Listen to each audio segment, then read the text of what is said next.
太刀持ち平戸海、行司は木村庄之助であります。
ました今場所返り入幕、本当に怪我で苦労した力士ですね。そうですね、本当に普通だったら再起できないような大怪我ですよね、はい、まあ、大したもんですよね、学生相撲出身で新入幕まではとっては大事な一番です。何か胸に込み上げるものが、いろんな思いが去来しているでしょうか、友風。さあ時間です。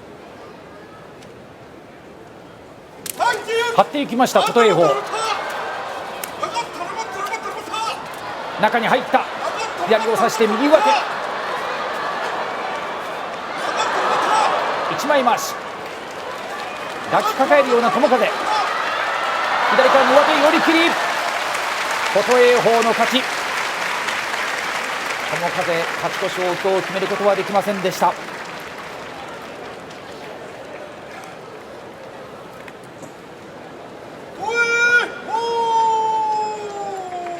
勝ったのは琴恵光です。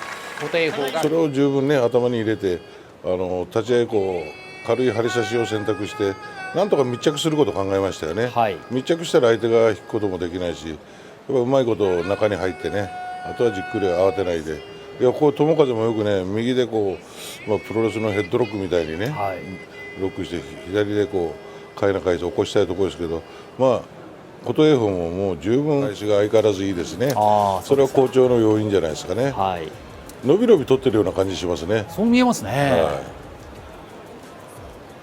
あとはやっぱり立ち合いからの圧力が戻ってきたような感じ。そうですね、やっぱベテランらしいやっぱ風格もあるし、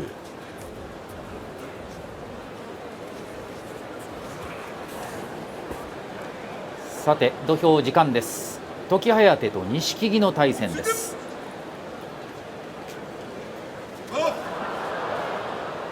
呼吸は合いませんでした。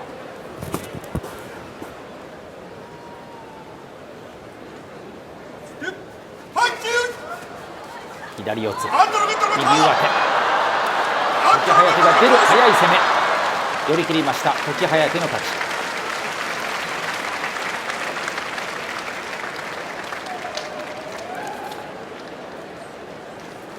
時疾風は今日も攻めが速かったですね。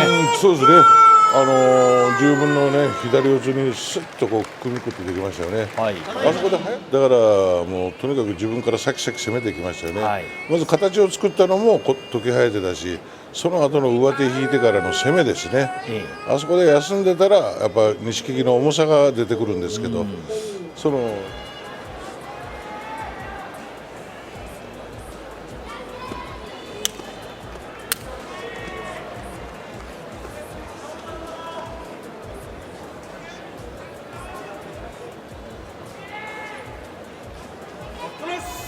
土俵上待ったなしの声、勝ち越しのかかった一番、獅司です。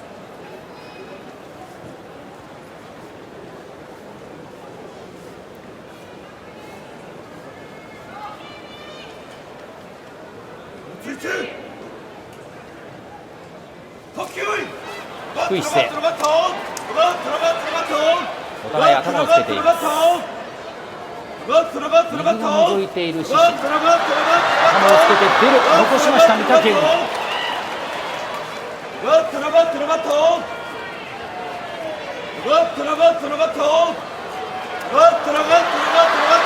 けた低い姿勢のままの獅子、残します。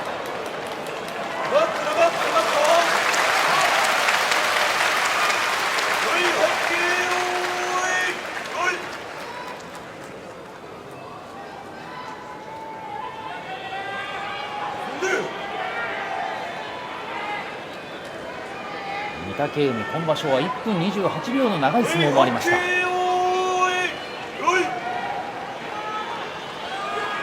日もまた長い相撲です。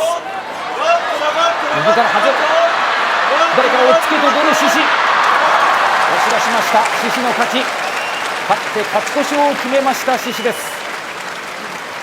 勝ち越し獅子ですね。勝ち越しですね。はい、流されました。勝ち越し。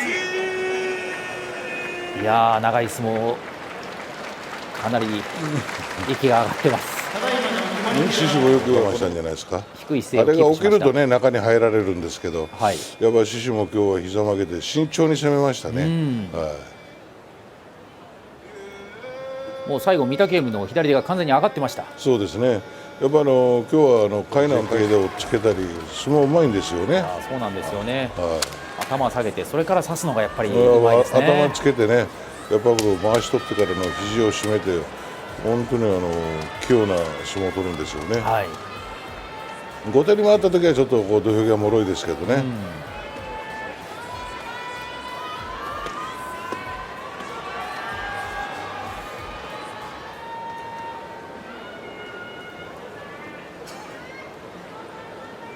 コメント欄には大関の正代が帰ってきた、そろそろ割を崩すかな、三賞を取ったらいくらもらえるの、三賞は200万円というわけですね。さて、土俵時間です。竜電正代の対戦です。前回し、竜電が速い、形を作ります。左四つ、離れます。右上手竜電、残しました正代。左四つ出る竜電、寄り切り、竜電の勝ち。今日は攻め続けました竜電、正代は敗れて3敗に後退。竜電がよく攻めました。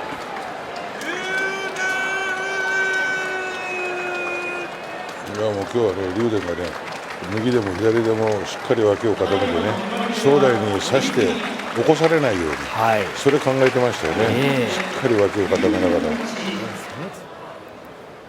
こうやってスローで見ますと、正代はもう右を差しくるんですよ。はい、右から当たるもんで。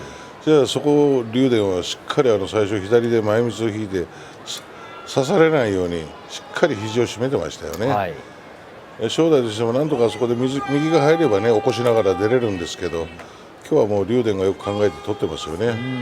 おっつけの最後本当に良かったですね。そうですね、右から押っつけてそのまま上手を取りました。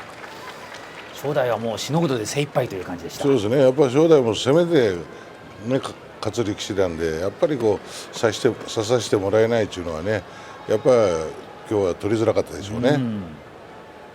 今日も竜電がいい相撲ですよ。はい、今場所非常に内容のいい竜電の勝ち星負けを、ね、それを気になる頃ですよね。はい、もう一日一日集中すると口ではみんな言うと思うんですよ。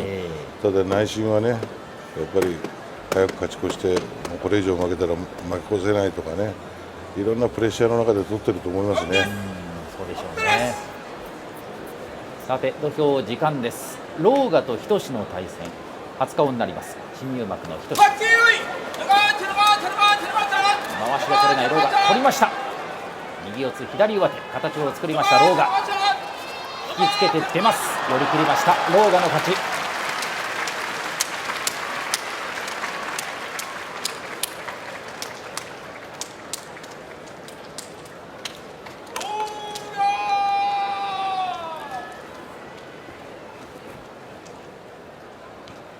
もう一度見ましょう。立ち合い一つは勝ち上げるような形だったんですかね。そうですね、体当たりで、ローガンに左の前回しを、許さないようにしたんですけど、結局やっぱ押し込めなかった分、ローガンにすぐ左上手引かれましたね。はい、こうなるともう日としとしては残しようがないですね、ローガンの十分のね。そうですね。しかも距離感が本場所以上に近いですからね。そうですね、ほんで関取と子どもたちの稽古とかね、はい、触れ合うことができますよね。まだああいうのでこう間近でね、力士に触れたり、いろいろと写真撮ったり、ね、サインもらったり、ね、子どもたち喜んでくれればもう何よりですよね。そうですね。さあ時間になりました。朝紅龍と翠富士の対戦です。小兵同士の対戦です。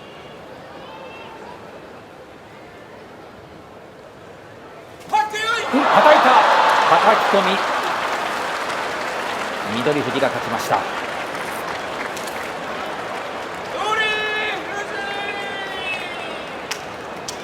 あっさりと勝負決まりました。やはり負けられないという思いが強かったですか。同じ小兵でもね、はい、翠富士が冷静でした、そこを見逃さなかった翠富士がやっぱりこう幕内での経験の差でしょうね。あ、なるほど。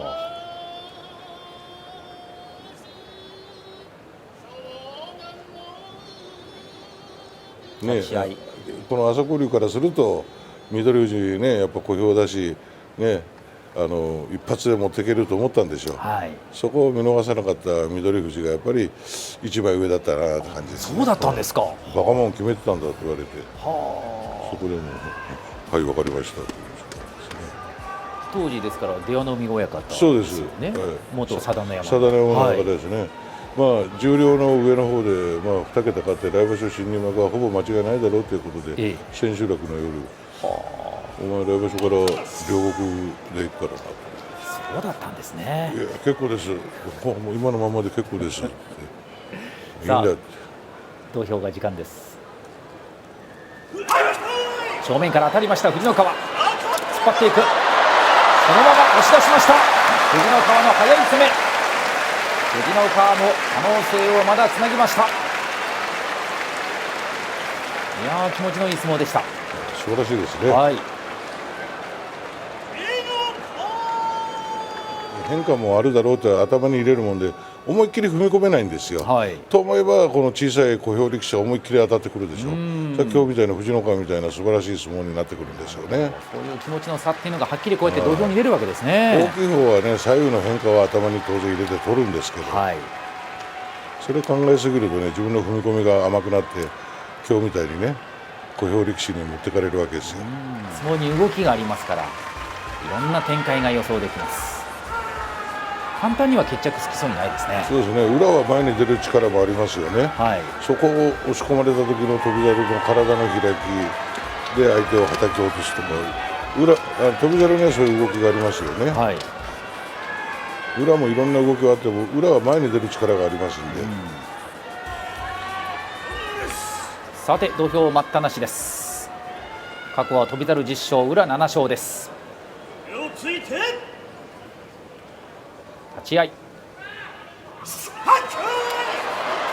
手を起こしていく翔猿、宇良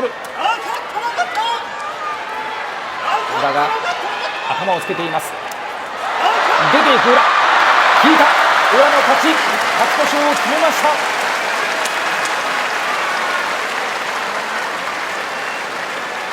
苦笑いの翔猿です。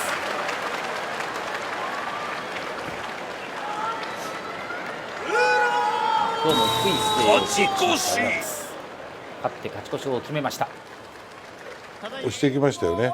そこで相手が残ろうとした花を引きましたよね、あれ出たからこそ引きが効いたと思うんですよ、はいはい、翔猿としても立ち合いからね、ちょっとこうナンバー突き放しながらまわしを取られたくないとか入れたくないとか気持ちはあったんですけど、あそこはもう最後宇良が出ていってタイミングよくはたき落としましたけど、はい、神経を注ぐというね、はい、そういう部分は大したもんですよね。なるほど。稽古もしっかりやって休むときはしっかり休むということですか。いや治療にね、やっぱりいろんないいという治療があればいろんなところに積極的に行ってね、はい、だから妙義龍でも佐田の海でも給料の大半はそういう治療代に消えてんじゃないですか。なるほ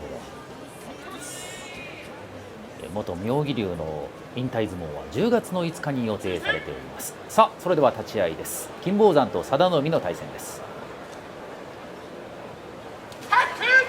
起こしていきます金峰山、回り込みたい佐田の海、右四つになりました。出る、寄り切りました佐田の海の勝ち。右を差してからが早かった佐田の海の攻め。まだ可能性を残しました佐田の海です。金峰山にねついて疲れて土俵際まで押し込まれたんですけど、はい、そこから相手の腕を手繰ってね、なんとか自分の得意の回しを引くことでできたんでね、ここからはもう昨日逆転負けをね、はい、小手投げで逆転負けで負けてるんで、しっかり回しを今場所ここまで優勝争い先頭を走っている横綱の豊昇龍と同じ飛行機に乗って来日をいたしました。年齢も一緒なんですかね。じゃあ年齢はですね、はい、2つ上ですね。じゃあ同じ時期に来日したってことですか。そういうことですね。さあそれでは時間になりました。過去は欧勝馬3勝、明生の1勝です。勝ち越しのかかった一番欧勝馬、先に手を下ろしました。叩いた叩き込み、欧勝馬の勝ち。勝ち越しを決めました欧勝馬。12日目の勝ち越し、中日過ぎてから5連勝です。勝ち越し。一番もそうなんですけど、ね、立ち合いは明生も決して悪くないんですけど、やっぱり相手の動きがよく見えてるんでしょうね。はい、やっぱそれがやっぱり勝ち星につながってるね原因というか要因で、やっぱりあそこでパッととっさに引いた時に明生がやっぱ肩に力入ってますよね。足も揃ってますね。大一を言ってもらいましたね。当時やっぱり師匠が、力士はざんばらでもね言えるようだったら早くちょんまげ言ってやれとか床山さんにね、大一も少々短くでも無理してでも言えっつって、親方っていうのはそういう人だったですからね。じゃあ無理して大優勝。そうですね、ちょっと短かったんですけど、それはもう床山さんの技術ですよね。なるほど。今結構ざんばらでもいつまでたってもちょんまげ言わないの多いでしょ。多いですね。見苦しいですよね。やっぱり稽古もするときにね。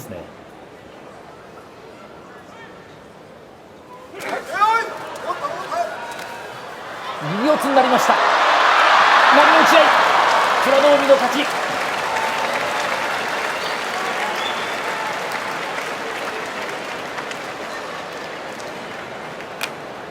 美ノ海が勝ちました。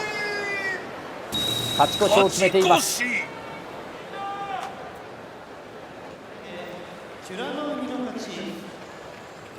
当たって踏み込み役者の悪くないです、悪くないですけど、相四つなんですよね。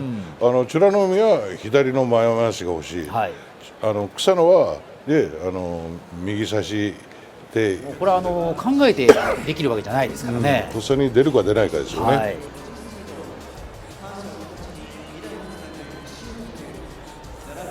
さて一山本と大栄翔、押し相撲同士の対戦です。大栄翔が先場所は全休いたしまして番付を下げています。序盤はね、大栄翔ちょっと動きがねやっぱり休場明けでちょっとあれだったんですけど、このところ良くなってますよ。だんだん戻ってきましたね。さあそれでは立ち合い見ましょう。突っ張っていきます大栄翔。引いた、引き落とし、大栄翔の勝ち。これで大栄翔4連勝です。大栄翔本来の回転の速い突っ張りが戻ってきました。そうですね、やっぱこの人がついて前出てね、さっと懐のタイミングの測り方うまいですよね。相手を起こしてから、今度体開いてますよね。それから境川さんなんかやっぱりこの稽古、普段の巡業で力士たちがどういった稽古をしているか、稽古熱心な力士なんかもやはり目につきますよね。それはよくやる力士もいればね、あちこち怪我の影響もあるんでしょうけどね、あんまりさあ土俵待ったなしです。すでに負け越しが決まっている両者、琴勝峰は先場所優勝したんですが今場所負け越しです。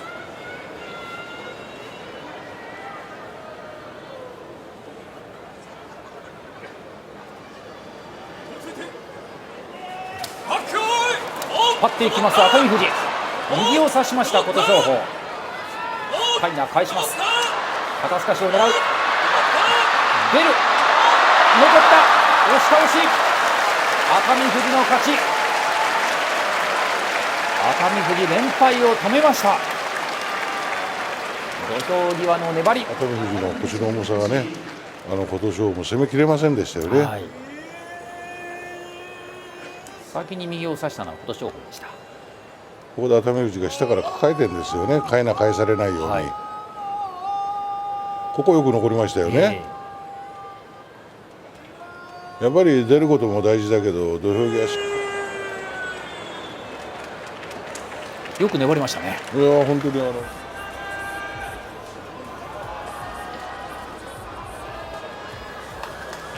力をつけていると言われています王鵬です。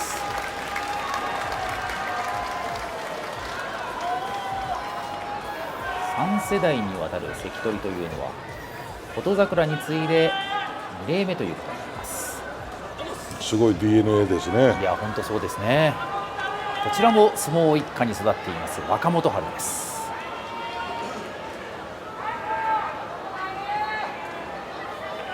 さあそれでは立ち合いです。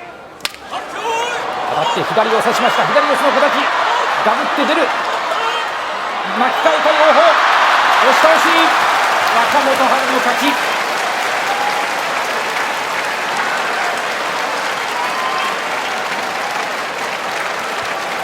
いや四つになればね、やっぱり若元春左四つになれば王鵬もここで出るんですけど、はい、ここで上手引きましたね、そして回り込みながらこうなったらやっぱり若元春強いですね。上手も引いて左も差してたわけですから、はい、王鵬としては極力ね。若元春が勝って連敗を止めました。12日目王鵬は勝ち越すことができませんでした。明日以降にも、とにかくコツコツコツコツやられる人でしたね。そうですか。確かに今ほどね、街中にスポーツジムっていうのはなかった時代ですからね。そういうのほとんどなかったし、おそらくジムに通ってた人何名かいたんでしょうけど、さて両者の年齢差が2018ですね。失礼しました。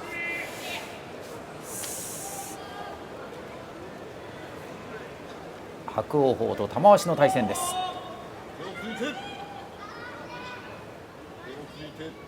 張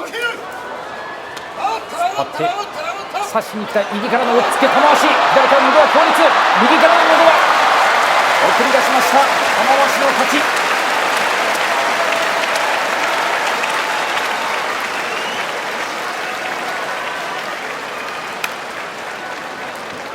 年長者の玉鷲が勝ちました。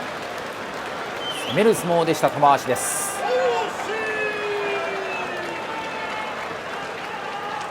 押し切りました。分かってああいう攻め方する玉鷲、これがやっぱベテランの妙というか、やっぱり経験をやっぱ積んだ力士の強さでしょうね。白鵬上体を起きて顔天井向いてましたよね。そうでしたね。喉はもう左と右両方で来るんですよね。いやもう左右のね押っつけ喉はやっぱりこう押し相撲の典型的ななんていうんですかね、形ですよね。はい、押し相撲は大変疲れるっていうことを言うんですけども、難しいと思いますよ。押していくだけ見た目ね。豪ノ山です。立ち合いのあたりが悪くないっていう相撲もありますからね。いや全然立ち合いはしっかり当たってますよね。はい、勝ち運に恵まれてないというか、攻めてもね土俵際で逆転されたり、そういう負けですので。何かの拍子でまた流れが変わる可能性は十分にあります。阿炎は連勝しています。さあ立ち合いです。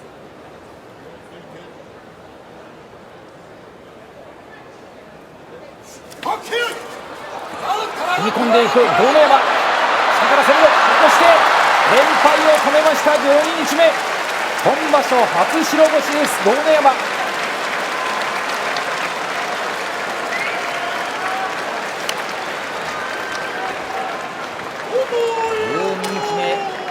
激しい初白星。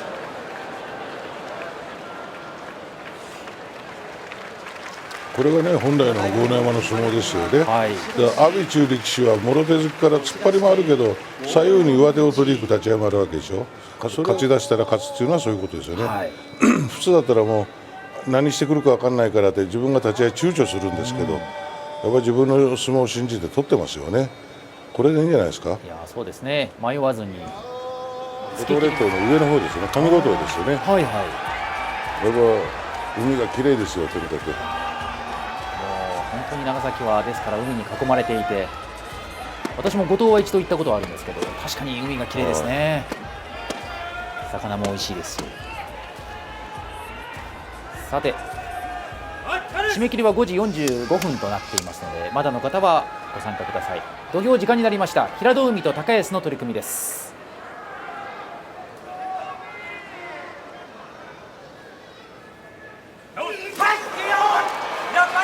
押していく平戸海、突っ張り合い、回転の速い突っ張り高安、下から起こす、押し返す平戸海、押し合いになった、いなした、高く落ちない、もう一度出る、押し倒し、高安の勝ち。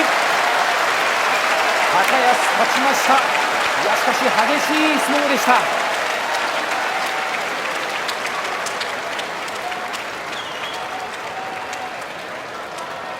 激しい突っ張り合いを制したのは高安でありました。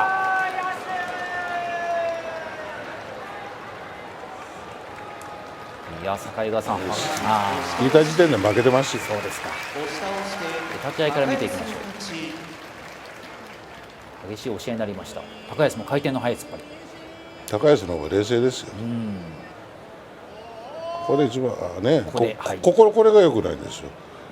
あそこを我慢していかないと、引いて自分で引いてバランス崩して、帰って一人でしょ。まあ本当この人がね、勝つ時の技術力の高さ、いぶし銀ですよね、この人。いやそうですね。後半に大体調子を上げることが多いんですけども、後半に入ってちょっと負けが続いています若隆景です。さて土俵時間になりました。過去は2度対戦があって、いずれも若隆景が勝っています。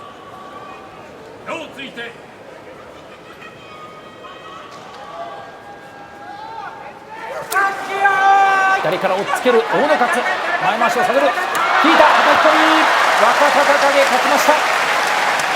勝って連敗を止めた若隆景。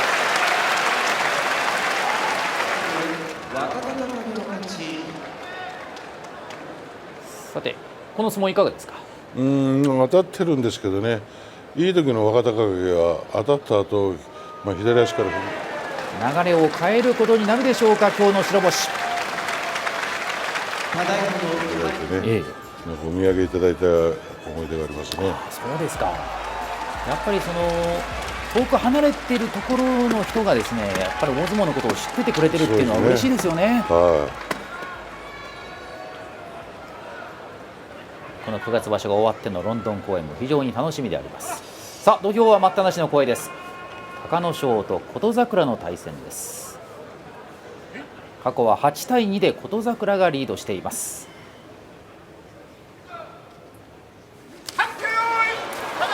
出てくる琴櫻の攻め、押し返す隆の勝、押し出し、隆の勝勝ちました。勝って2敗を守りました隆の勝です。優勝争い2人の横綱を追いかけます。立ち合い押されましたが押し返しました。負けないように踏み込んだんですけど、やっぱ隆の勝もね、やっぱ今場所好調な原因というのはここで諦めてないしね、そこからうまくねいなして、そこから押しに今度転じましたよね。やっぱ強い時の隆の勝ですよね。やっぱり今場所の成績が今日は審判の経験もお持ちの境川親方をお迎えしてお届けしています。やはり時間が余っていますから、ここで時間ですね。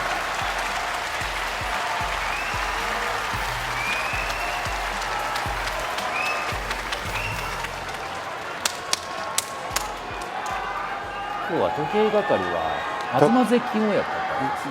元の高見盛りですね。はい。元高見盛りの東関親方が今日は時計係を務めています。さて横綱の大野里です。昨日はちょっと危ない場面もありました。ただ右を差して、そして左からの押っつけという武器があります。何しろ出足が非常に強烈です。立ち合い右からかち上げるような当たり、大野里突っ張っていく、下から最後は押し出し、大野里勝ちました。大野里勝って1敗を守りました。12日目。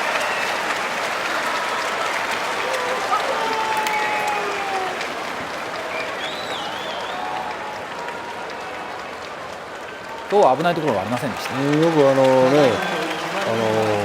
霧島の動きを見ながらね、回しも取らせない、懐に入れない、よくここ慌てたところも何もないですよね。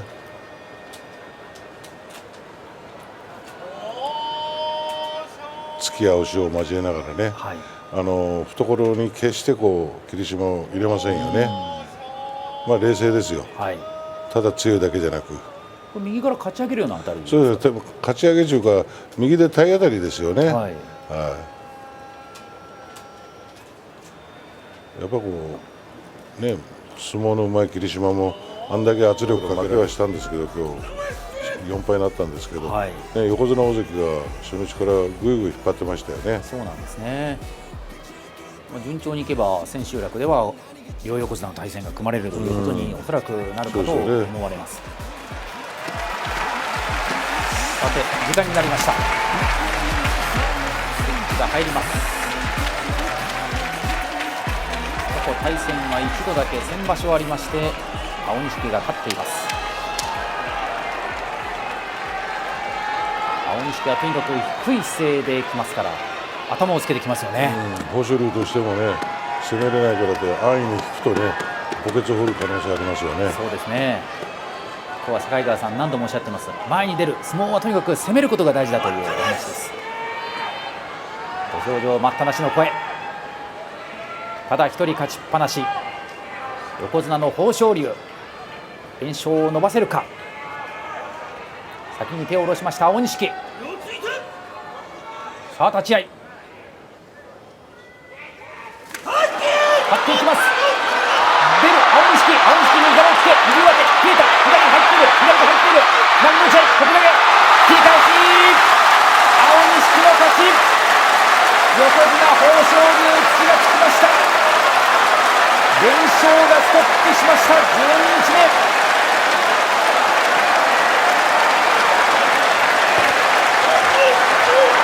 勝ったのは青錦です。これで豊昇龍とそして大野里、2人の横綱が並びました。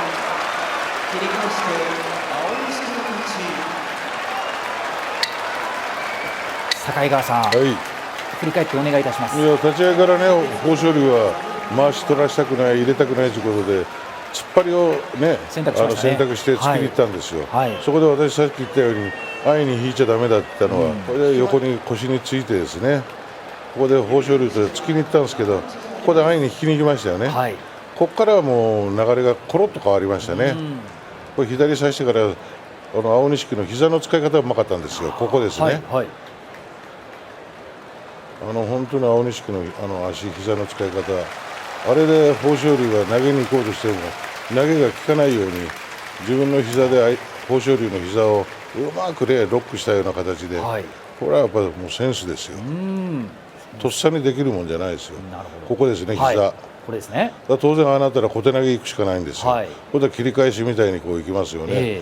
本当にもう何度も言うようにこの人のセンスはすごいですよ。いや、ここで引いてしまいました。で小手投げ打とうとするんですが切り返し。いや本当に見事なもんですよ。だから豊昇龍もね、突っ張りをしたのはいいんですけど、やっぱりあそこで我慢できずに引きましたね。落ちるような力士だったらこんな短時間で三役なんかかかってないんですよね。この人は引いても落ちないっていうのはもうみんな分かっててもつい引きたくなると思うんですよ。低いしね、それでもこの落ちない、さあついつい相手は分かっちゃいても引いてしまう、そこをこう、ね、青錦中力士は見逃せないで、さっと自分の形を作ります。